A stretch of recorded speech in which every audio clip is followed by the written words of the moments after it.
তো গতকাল আমরা প্রথমবার সাকিব খানের সিনেমা একটা দেখলাম, সেটা হচ্ছে তুফান।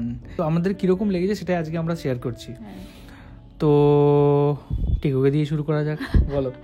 হ্যাঁ, তুফান সিনেমাটা আমার দেখে ভালোই লেগেছে, কিন্তু ওই যে তুফান সিনেমায় তুফানের ডবল রোল দেখানো হয়েছে, আর যেটাতে মানে ওই ভিলেনের রোলটা যেটাতে তুফান হচ্ছে গুন্ডা, সেটা আমার তেমন একটা ভালো লাগেনি। কারণ তুফানের বাবাকে ওই মেরে দেওয়ার পরে তারপরে ও একজনের হাতে পড়ে, তারপরে গুন্ডা তৈরি হয়, কিন্তু গুন্ডা তৈরি হলেও ওর মধ্যে তেমন কোনো হচ্ছে মায়া দয়া আমরা দেখতে পাইনি। কারণ নিজেদের আত্মীয় স্বজনকেও মেরে দিচ্ছে একবারে, আর ভালো খারাপ মানে মানুষের প্রতি ওর এত ঘৃণা তৈরি হয় যে সব মানুষকেই মেরে দিচ্ছে। মারার আগে কোনো কিছু ভাবেনি, মানে এমনি খারাপ মানুষদের দিকে মারলেও সেটা ঠিক আছে, কিন্তু যারা ভালো মানুষ তাদেরকেও মেরে দিচ্ছে, ওটা আমার তেমন একটা ভালো লাগেনি।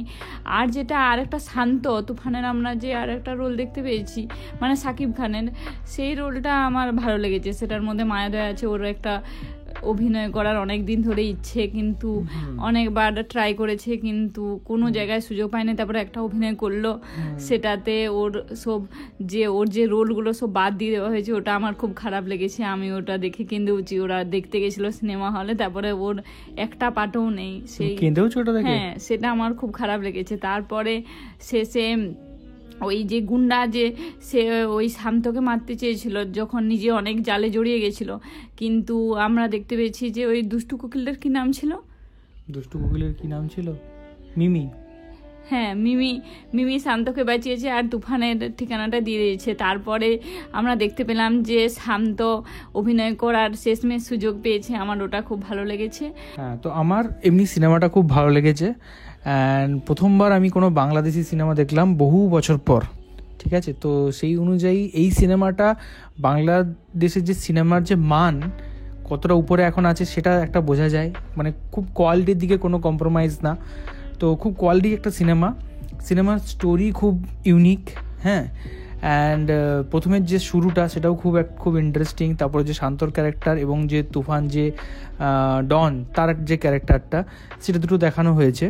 কিন্তু ডন যে ক্যারেক্টারটা দেখা যাচ্ছে একটু সাইকো কাইন্ড অফ দেখানো হয়েছে আই থিঙ্ক, যে উইদাউট দয়া মায়া ছাড়া যেটা সবাইকে মেরে দিচ্ছে।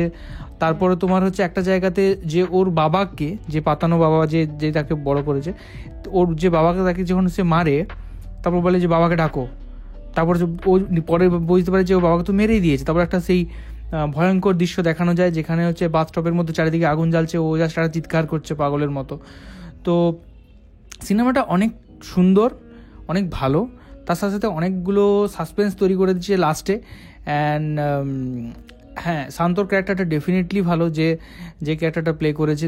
দুটো ক্যারেক্টার পুরোপুরি আলাদা, মানে একই সিনেমায় একই জনই অভিনয় করছে, কিন্তু দুজন যে একটি মানে পুরোপুরি আলাদাভাবে যেটা করেছে, সেটা hats off two Shakib Khan. খুব সুন্দর অ্যাক্টিং করেছে, এটা দারুণ অ্যাক্টিং করেছে, মানে অসাধারণ। অ্যান্ড গানগুলো তো অবশ্যই সত্যিই খুব ভালো, খুব এন্টারটেনিং একটা সিনেমা। অ্যান্ড তবে একটা জিনিস হয়তো করতে পারতো, জানি না এটা মেকাররা কীরকম ভেবে করেছে, আপনারা জানান কমেন্টে। যে যেমন আমরা যে কোনো সিনেমা দেখি, কেজিএফ দেখি বা ধরুন পুষ্পা দেখি বা খাদানেও যে আমরা যে দেবে যেটা দেখেছিলাম, নেগেটিভ ক্যারেক্টার, একটা কোল মাফিয়া বা ধরুন একটা যে ধরুন কাঠ চুরি করছে, চন্দন কাঠ চুরি করছে, কিন্তু তার মধ্যে একটা ইমোশনস দেখিয়েছে। মানে একটা পার্টে যে যেমন যতটা হার্ড, যতটা সে মানে ভয়ঙ্কর, অন্যদিকে আবার সে ততটা সফটও। সে তার বউকে যথেষ্টভাবে ভালোবাসে, সে তার মধ্যে কিছু সফট কর্নারও আছে। তো এই জিনিসটা কি দেখানো যেত, জানি না, সেটা আপনারা কমেন্টে করে জানান।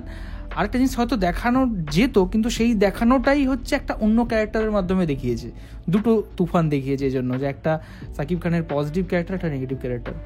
সেই হিসাবে দেখতে গেলে এটা ইউনিকও লেগেছে, কারণ আর বাকিটা সবাই তো সেটা করছেও। তো মিলিমিশে আমাদের তো খুব দারুণ লেগেছে। অ্যান্ড যদি পার্ট 2 বেরোয় তাহলে অবশ্যই আমরা দেখবো। সেটা তো আমরা অবশ্যই দেখবো, আর আপনারাও সবাই দেখবেন। সিনেমাটা খুব ভালো। হ্যাঁ, সিনেমাটা সত্যি অবশ্যই খুবই ভালো। এন্ড আমরা খুব মজা পেয়েছি সিনেমাটা দেখে, মানে পুরোটা দেখেছি, দুদিন ধরে দেখেছি। হ্যাঁ, প্রথম দিন আমরা রাত্রেবেলা দেখছিলাম, সেদিন তো লাইভ এলাম, তারপর দেখতে পেলাম না, তারপরের দিন আবার বাকিটা দেখলাম, বাকিটা দেখেছি। তো এই ছিল আমাদের তুফানের নিয়ে রিভিউ। অ্যান্ড সিনেমাটা আমাদের যেরকম লাগলো সেটাকে আমরা জানালাম। অ্যান্ড নেক্সট আমরা কি সিনেমা দেখতে পারি অ্যান্ড সেটা আপনারা জানান, আমরা তাহলে দেখে তার রিভিউ করব। অ্যান্ড আপনাদের চ্যানেল সাবস্ক্রাইব করুন যদি আমাদের কাজ এবং আমাদের রিয়াকশানস আমাদের ভালো লেগে থাকে। এই ছিল আমাদের ছোট্ট ভিডিও, যদি আমাদের ভালো লাগে থাকে সাবস্ক্রাইব করুন অ্যান্ড জানান আপনাদের কীরকম লাগলো। তো এখনকার মতো এই পর্যন্তই, দেখা হবে নেক্সট কোনো ভিডিওতে। আর সবাই খুব ভালো থাকবেন, ধন্যবাদ, টাটা। টাটা।